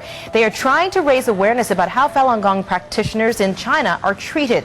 According to recent allegations, China is harvesting organs from Falun Gong prisoners. It's in a new report to be released today by former MP David Kilgour and human rights lawyer David Matus. For more details, we go to Ottawa, where David Kilgour joins us. Good morning to you, sir. Good morning, Marcy. You say this harvesting is happening, and it's happening on a large scale. Yes, it tragically is. We can't give you an estimate as to the numbers, but in our report we will indicate that about 40,000 organ transplants are not explained, and a lot of them others are explained by the fact that executed prisoners have their organs taken from them, and we can come up with a rough estimate on that. But since '99, there are more than 40,000 organs that we don't know where they came from, and in our report we conclude that probably most, if not all of them, came from Falun Gong prisoners. Tell us specifically what you think is going on here, because we're not, in a lot of these cases, talking about just one organ. In a lot of these cases, we're talking several. Yes, one of our witnesses, Marcy, the wife of one of the surgeons who was doing cornea removals she told us about 2,000 human beings between about 2001 and 2003 said that what happens is he took the corneas, and then other surgeons would come in and take the heart and the liver and the kidneys and I think the pancreas as well, and so that you were taking multiple organs from one human being who was dying, of course, in the process, and was giving up their life, and so that other people could have organs that they needed. As I understand it, Mr. Kilgour, there are actually websites that solicit foreigners who need transplants. And as I've read, basically these organs, if they are to be given by Falun Gong practitioners, are advertised that way because Falun Gong practitioners practice clean living. So they don't drink, they don't smoke. And so this is actually an advertising method. Yes, hideously. Marcy, yes, you're right about the websites that say we can get you a kidney in a week or two, and if the first one doesn't work, one of the sites says we'll get you another one within a week. That can't happen unless you have a bank of live people who are waiting to die so that some other human being can have their kidney. We've got conversations recorded between some of these hospitals and prisons, and even in one case a court, where they talk about we'll go out and choose people, Falun Gong practitioners, as you said, and we'll provide you their whatever organ fits, provided, of course, that it's medically feasible in terms of blood types and that sort of thing. Can you explain just a little bit to our viewers, Mr. Kilgour, what Falun Gong is and why you think China is targeting them? Falun Gong it's not Chinese yoga. It's partly that, but as far as I can determine, and I'm certainly not an expert on it, it has a Buddhist and a Confucius and a religious aspect to it. It's the person who developed it in the 90s, Mr. Lee, who has now been expelled from the country, definitely has a religious component to it as well. But why their government is so enraged with them, in fact has declared war on them, is, I think, comes down to the fact that in the mid-90s their membership grew to the point where even the government of China estimated that they had 60 million practitioners. That's more than there were members of the Chinese Communist Party. And what, as you probably know, what happened is that they protested quietly, non-violently, with no political slogans being uttered around the party headquarters in Beijing in April of '99. And the president at the time, Jiang Zemin, I think it's fair to say, went berserk about that and basically declared war on them, criminalized them, and has been inciting hatred against them since the summer of '99. Just quickly, we've got seconds left, Mr. Kilgore, but can you tell us what you think should be done? Well, the practice should stop immediately. There are a whole number of things that Canada should do as a leader in the world. We should stop allowing, for example, Chinese doctors to come over here to have training in transplant technologies until these things are proven to have stopped. We should do a whole lot of things to make it clear to China that this is unacceptable in a world that's supposed to believe that all human beings are important. David Kilgore, thank you so much for this. Pleasure.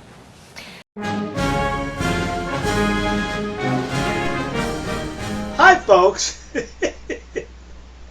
Today we're going to show you a video. Yeah! Not this video. A video attached to this video in reference to organ harvesting in communist China.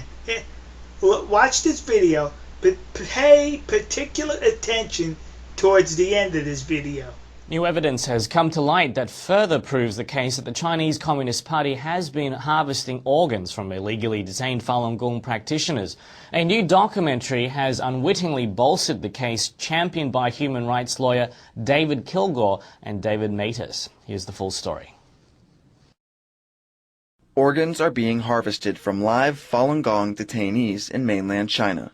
This is what David Kilgore, a former Canadian Member of Parliament, and David Matus, a Canadian human rights lawyer, have been saying since 2006. They've been traveling the world with their investigative report in hand, trying to get governments to recognize these atrocities and help put a stop to them. Well, that job just became a little easier, thanks, ironically, to the Chinese Communist Party. As a key part of their investigation into the organ harvesting allegations, Kilgore and Matus paid a research team to call Chinese hospitals, pretending to be searching for an organ. One of these callers talked to a Dr. Lu Guoping. Dr. Lu said that he had traveled to prisons to select Falun Gong detainees who would be killed for their organs, and that his hospital used these organs. But recently, Dr. Lu was interviewed as part of a documentary film by Hong Kong-based Phoenix TV. In the documentary, Dr. Lu acknowledges that it was he who spoke with this investigator over the phone, but he says his words were changed in the transcript and that he never admitted to any of the above. This Phoenix TV documentary has been endorsed by China's Communist Party and is being distributed through its overseas consulates. But what the documentary fails to mention is that there's an audio recording of that original phone call. So now that Dr. Lu has admitted that he was the one who spoke with the investigator, the Communist Party will have a hard time claiming the investigation was made up. And that's a big boost to the credibility of the Kilgore-Matus team. On their website, Kilgore and Matus are making available the Phoenix TV documentary video alongside the original audio recording of the undercover phone interview. There's also a transcript of that interview in Chinese and English. You can find it all at organharvestinvestigation.net or click on... Ha ha! You communists got caught and they lie! Nah! Communists don't lie, now do they? Here's the best part. The communist doctor, he admits it was him in that telephone conversation that he did receive the telephone call. And he says they just misused his words or twisted it or something to that effect. However, he did not know that he was being taped in that conversation. And on the audio tape, you can hear this doctor, this communist say that yes, they do harvest the organs of Falun Gong prisoners. They murdered him for those organs. So he admitted that he told a lie. The liar! So the next time you go shopping at a store and you look at the product and it says made in China, think, don't stink, think about the commies harvesting organs. All right, folks. We'll see you. God bless you. God bless America. And God bless the nation you happen to be in. See ya. We are springing to the far for 300,000.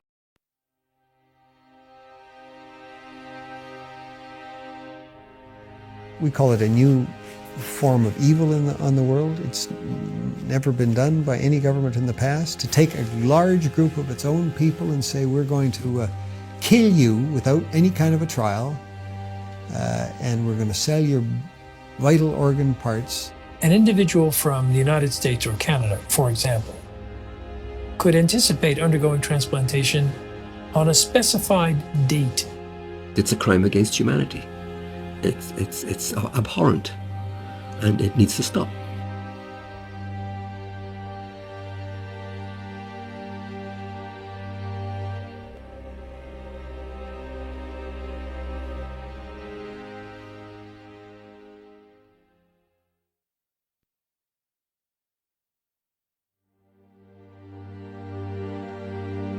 If you're going to go to China and you're going to get a liver transplant during the 3 weeks you are there, then that means someone is going to go schedule an execution, blood type and tissue type the potential executee, and have them ready to go before you need to leave. Starting at the end of 1999, the number of transplants taking place just exploded. China carries out more organ transplant surgeries than any country besides the United States. But unlike other countries, China has no effective organ donation program. That's because culturally, Chinese people believe the body must stay intact even after death. China's Deputy Minister of Health, Huang Jiefu, has suggested that there are 7,000 transplants every year from the deceased, and that more than 90% come from executed prisoners. The number of criminal executions in China is classified as a state secret, but Amnesty International's estimate is about 1,700. The numbers just didn't add up. It's just too large of a discrepancy there. With only 1,700 executed criminals and no effective donation system, where do the rest of the organs come from?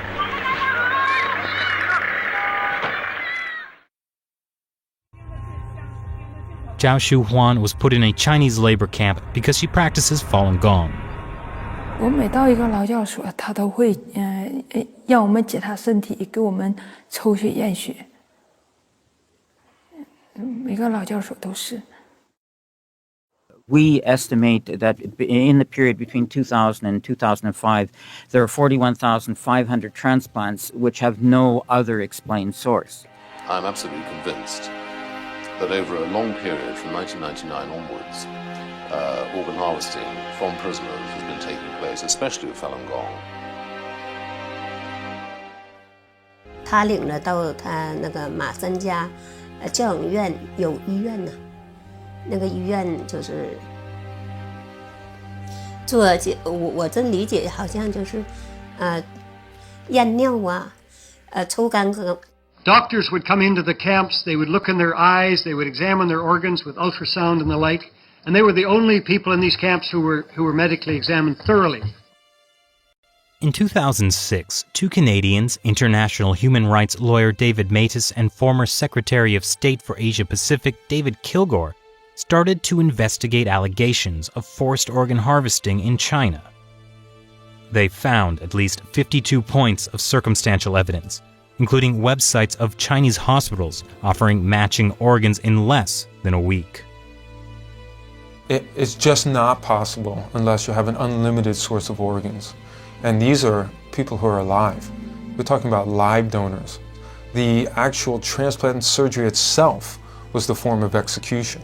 These were living people that were killed for their organs.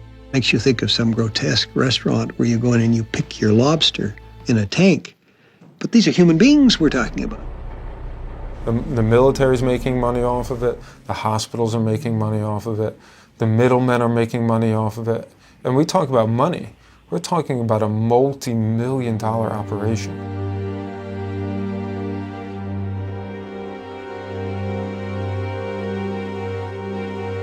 Journalist and author Ethan Gutman decided to carry out his own independent investigation.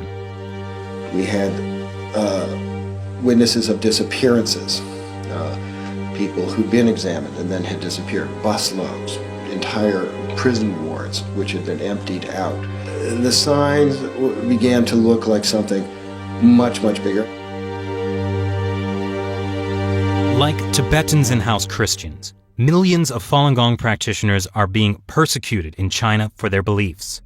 In 1999, Communist Party leader Jiang Zemin issued orders to break them financially, ruin their reputations, and destroy them physically.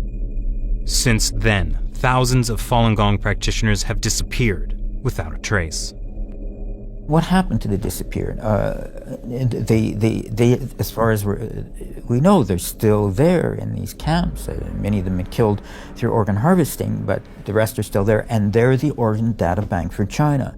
Around 1999, there were around 150 transplant centers. 6-7 years later, they had 600 transplantation centers.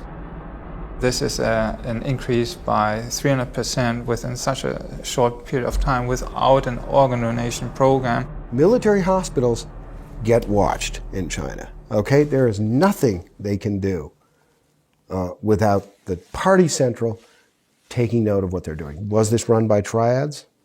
No. This is run by the state. This was murder, and it came from the state. This is a crime against humanity. We should do our best to identify those specific individuals who are engaged in this and put them on the list of people who deserve to be brought to justice. In 2006, when this came out and we realized that they were killing prisoners of conscience for their organs, it was doctors that took the front line in trying to stop this. Every day there are a dozen of people that are executed or killed for organs in China. So we have to bring out the message, we have to inform medical doctors to stop this practice. But it's not only the medical community that's getting informed. The U.S. State Department mentioned allegations of forced organ harvesting in its annual Human Rights Report on China in 2011 for the first time. On October 3rd, 106 U.S. congressional representatives signed this bipartisan Dear Colleague letter to the State Department, demanding they reveal information on organ harvesting that they may have obtained from their sources in China. This barbaric human rights abuse must be stopped, but to stop it, we first have to further expose it. And with even more petitions circulating online, the issue is starting to get worldwide attention, but more needs to be done.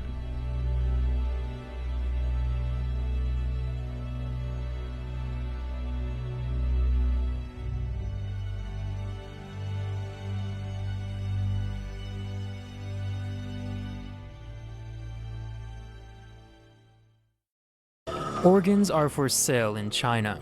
At least 36 death camps in China are harvesting organs from Falun Gong practitioners for sale on the black market, many of them while they are still alive. Harvesting organs from prisoners is nothing new in China, but since the persecution of Falun Gong began in 1999, there has been a steady rise in the number of organs available for transplant. That's why Dr. Wenyi Wang challenged Chinese President Hu Jintao on the White House lawn. I had encountered some Chinese patients who had gone to China and came back with kidneys. And when I asked them where they came from, they said, oh, it was my cousin or something like that. But then some of them told me that they had bought the kidneys from executed prisoners. Although the government said that this was something they had gotten consent for, that the prisoners had agreed to beforehand, or the families had consented, the evidence was overwhelming that there wasn't any consent involved. And in fact, it was just the government doing what they wanted. The South China Post reported that 99% of organ transplants in China come from executed prisoners. The Chinese government has been harvesting organs from prisoners since the 80s. The U.S. State Department has known about this, and it has been addressed at several hearings. Since 1999, many of these organs have come from illegally detained Falun Gong practitioners. Right from the beginning, just months after the persecution first started in China, we got reports of tens of thousands, perhaps hundreds of thousands of individuals being detained, put into prison camps, labor camps. This developed an increase over the years, and what we had was, particularly in the period between 2000 and 2003, hundreds and hundreds of thousands, if not millions, of Falun Gong practitioners in labor camps throughout China. Many of those were taken from their homes by police, no paperwork, no judicial process, and thrown into prisons, and many of their family members had no idea where they were.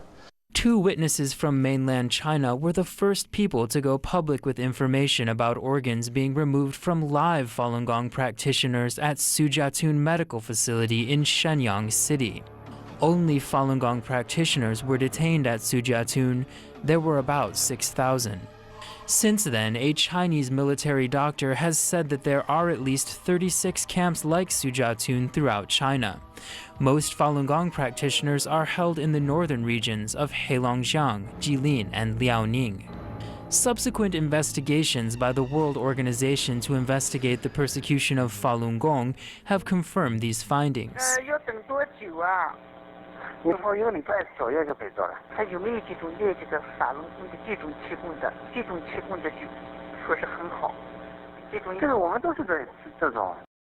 Throughout China, hospitals advertise their transplant services. As you can see, this is a big business. But many hospitals in China claim organs can be delivered quickly. This organization claims it can get a kidney for transplant in as little as 1 week.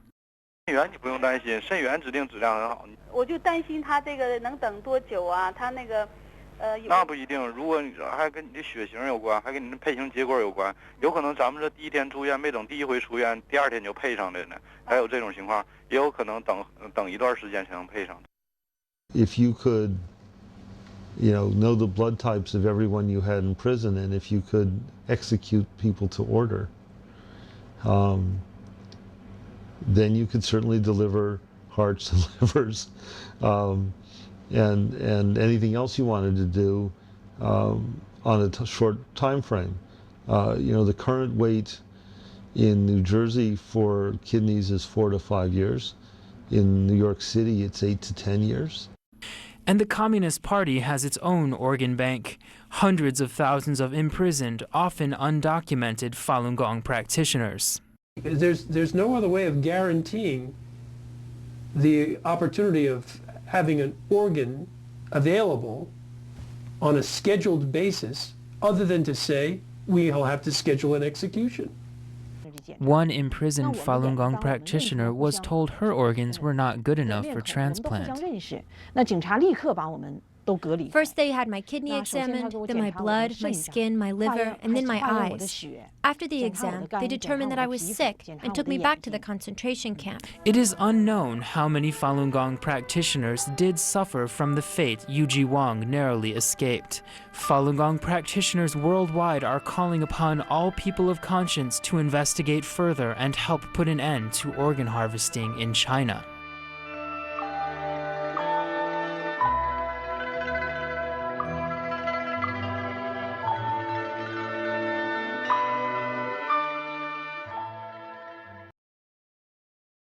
China, to my knowledge, is the only country in the world where the government-run industrial program kills people and sells their organs.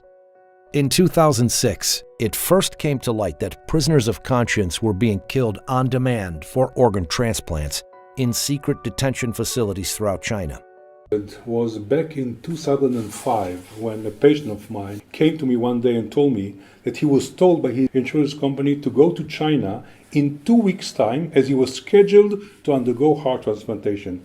And when I asked him how come such a surgery can be scheduled ahead of time, somebody has to die on the very day of the operation, he said he didn't know, and he went to China and got his heart transplantation exactly on the date that he was promised. It was bringing in about $9 or $10 billion a year because they have a bank of live donors waiting to get a match on the computer. It's a crime against humanity. In 1999, the crackdown of Falun Gong starts. That is the largest action of scale by the Chinese Communist Party since the Cultural Revolution. And by 2000, 2001, that's when you have this explosion of transplant activity. We see continuity in the numbers over time. Falun Gong is as I call it, it's kind of a Buddhist revival group. It doesn't have churches and so forth, it doesn't have temples. What it has is sort of common beliefs. These shared beliefs revolve around self-improvement based on the values of truthfulness, compassion, and tolerance. By the end of the 1990s, the Chinese government estimated that over 70 million of its citizens were practicing Falun Gong. Jiang Zemin, the head of the Communist Party at the time, saw Falun Gong's popularity and revival of traditional values as a threat to his rule, and launched a violent campaign to eradicate it in July 1999. The official line in terms of repression of Falun Gong of the party is bankrupt them financially, ruin their reputations, destroy them physically. So that the vilification is destroying their reputations, the organ transplants is destroying them physically. It was like convert or die. Convert or die. Turn in your friends or die. It's state-sponsored genocide. The systematic government-sponsored harvesting of organs is a monstrous crime. I strongly believe that the 17-year campaign to eradicate Falun Gong will be seen as one of the great shames of recent Chinese history. How can doctors, people trained to heal, harvest organs from living people for transplants? They made you disabled to think yourself. My whole body just become a robot. He was told to extract the organs from a living prisoner in 1995. I killed him. This thing is haunting me. This is a new form of genocide, and it's using the most respected members of society to implement it. This is one of the central tests of our time. We can't avoid this any longer.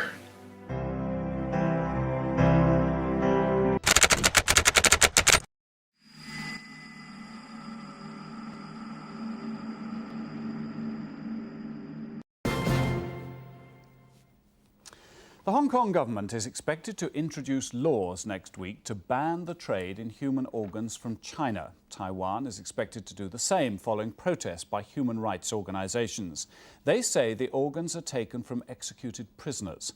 Around 2,000 kidney transplants are performed in China every year, many on foreigners who pay up to £20,000 for operations.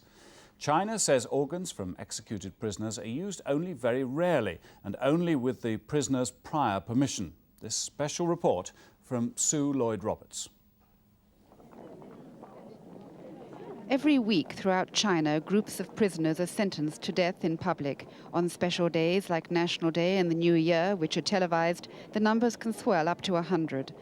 The crimes of these young people, some only teenagers, range from murder to car theft or mere political dissent.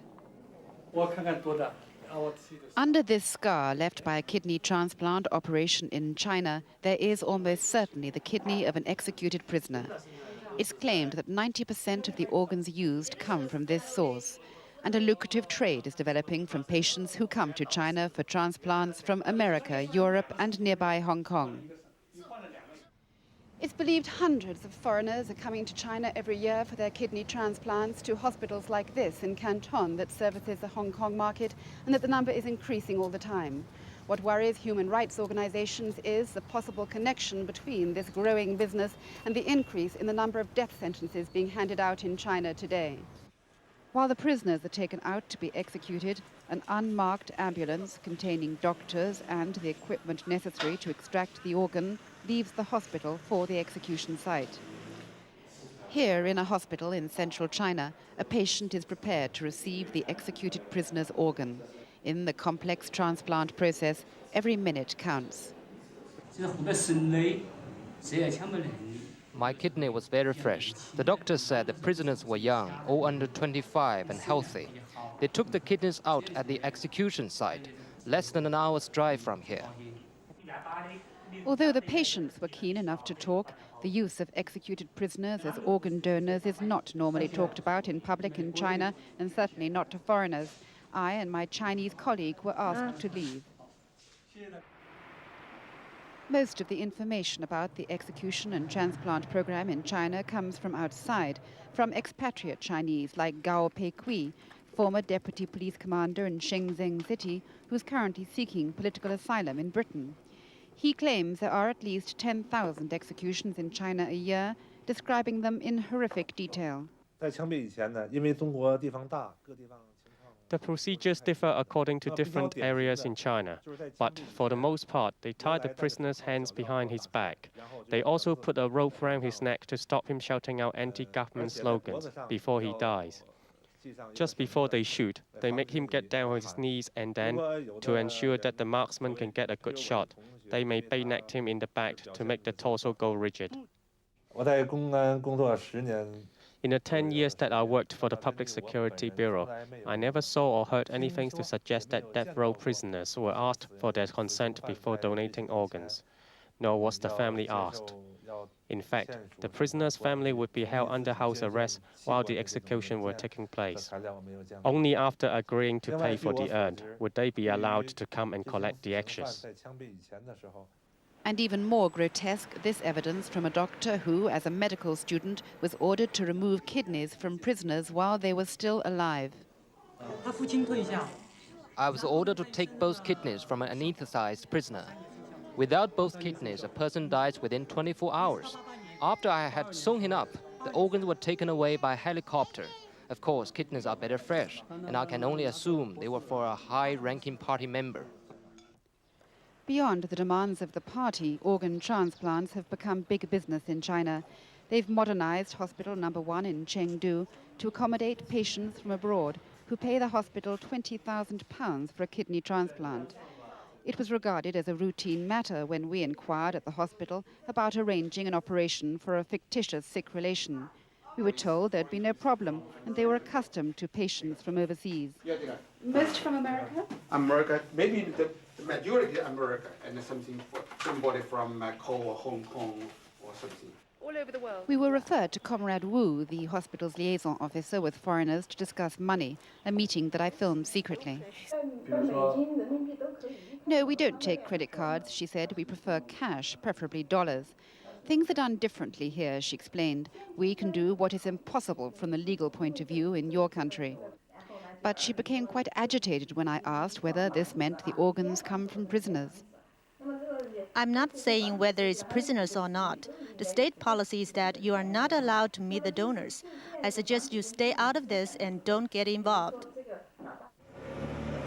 The temptation to keep China's death rows filled is huge. There's a shortage of donors throughout the world. In Hong Kong, only a few dozen transplant operations are performed every year, while the waiting list runs into hundreds. No wonder those who travel to China to have their operations bury their doubts. I felt so happy when I got my kidney in China, but confused as well. Maybe he was a big criminal, but maybe the donor was innocent.